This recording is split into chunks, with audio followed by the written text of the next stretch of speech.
আসসালামু আলাইকুম। সুক্রিয়া কিচেন থেকে সবাইকে স্বাগতম জানাচ্ছি।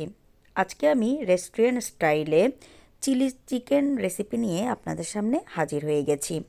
এই চিলি চিকেন কিন্তু এক এক রেস্টুরেন্টে এক একভাবেই তৈরি করা হয়, তো আজকে আমি যেভাবে তৈরি করছি সেটাই আপনাদের সাথে শেয়ার করছি।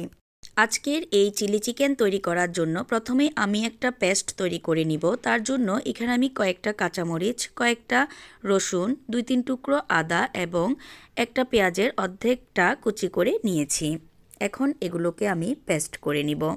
আজকের চিলি চিকেনটা আমি 2 টুকরো মুরগির বুকের মাংস দিয়ে করব, সেই হিসাবেই এই মশলাগুলো নিয়ে নিয়েছি। চিলি চিকেন তৈরি করার জন্য এখানে আমি 2 টুকরো হাড় ছাড়া মুরগির বুকের মাংস নিয়ে নিয়েছি। এখন এগুলোকে আমি একটু কিউব কিউব করে কেটে নিব। সবটুকু মাংসকে আমি এভাবে কিউব কিউব সাইজের করে কেটে নিচ্ছি। এখন এগুলোকে আমি ম্যারিনেশনের জন্য রেডি করে নিব। আগে থেকে যে পেস্টটা রেডি করে রেখেছিলাম এখন পুরোটাই আমি এর মধ্যে দিয়ে দিচ্ছি। এখন 2 টেবিল চামচ সয়া সস, হাফ চা চামচ লবণ, হাফ চা চামচ সাদা গোলমরিচ গুঁড়া এবং একটা ডিম দিয়ে সব কিছুকে খুব ভালোভাবে মিক্স করে নিব। এখন প্রায় 1.5 টেবিল চামচের মতো কর্নফ্লাওয়ার দিয়ে সব কিছুকে খুব ভালো করে আবারও মিশিয়ে নিব। আমি চায়ের চামচ দিয়ে 1.5 টেবিল চামচ অনুমান করে কর্নফ্লাওয়ারটা ব্যবহার করেছি। খুব ভালোভাবে মিক্স করা হয়ে গেলে এখন এগুলোকে একপাশে রেখে এখন আমি সবজিগুলো কেটে নিব। 2 পিস বুকের মাংসর জন্য আমি 2টো ক্যাপসিকাম নিয়ে নিয়েছি। এখন এগুলোকেও আমি কিউব কিউব করে কেটে নিব।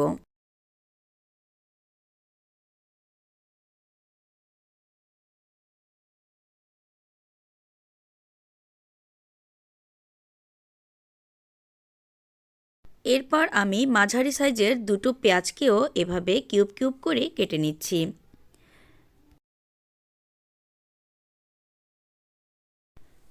এগুলো কেটে রেডি করে নিয়ে এখন আমি একটা সস তৈরি করে নিব।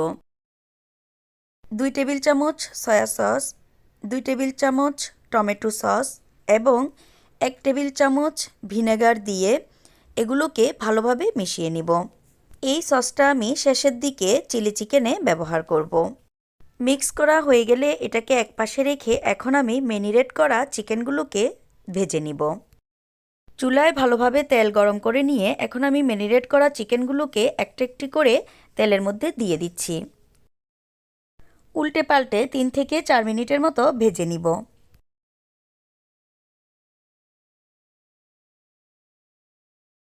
সুন্দর একটা কালার এসে যাওয়ার পর এগুলোকে আমি তুলে রাখব।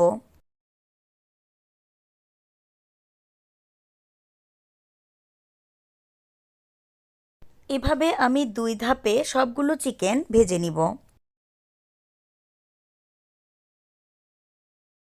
সেমভাবে এগুলোকেও 3 থেকে 4 মিনিট ভেজে নিব। সুন্দর একটা কালার এসে যাওয়ার পর এগুলোকেও তুলে রাখছি। এরপর চিকেন ভাজার যে তেলটা বেঁচে গেছে সেখানে আমি 4 থেকে 5 কোয়া রসুনকে কুচি কুচি করে কেটে নিয়ে সুন্দর একটা স্মেল বের হওয়া পর্যন্ত ভেজে নিচ্ছি। সুন্দর একটা স্মেল বের হয়ে আসার পর এখন সবজিগুলো দিয়ে দিচ্ছি। রসুনের সাথে সবজিগুলোকে ভালোভাবে নেড়েচেড়ে কিছুক্ষণ ভেজে নিচ্ছি। খুব বেশিক্ষণ ভেজে নেওয়া যাবে না, তাহলে সবজির মধ্যে যে ক্রাঞ্চি ভাব থাকে সেটা চলে যাবে। এই পর্যায়ে আমি যে সসটা রেডি করে রেখেছিলাম সেটাও এর মধ্যে দিয়ে দিচ্ছি। আবারও কিছুক্ষণ সসের সাথে রান্না করব। সসের সাথে 2 থেকে 3 মিনিটের মতো নেড়ে চেড়ে রান্না করার পর এখন ভাজা চিকেনগুলো এর মধ্যে দিয়ে দিচ্ছি। এখন সব কিছুকে আরও 2 থেকে 3 মিনিটের মতো নেড়ে চেড়ে রান্না করে নিব। টেস্টটা ব্যালেন্স হওয়ার জন্য 1 চা চামচ চিনি দিয়ে আবারও খুব ভালোভাবে নেড়েচেড়ে মিশিয়ে নিয়ে চুলা থেকে নামিয়ে নিব। ব্যাস, এরই মধ্যে তৈরি হয়ে গেল আমার চিলি চিকেন। এখন এটাকে আমি একটা সার্ভিং ডিশে নিয়ে গরম গরম পরিবেশন করব।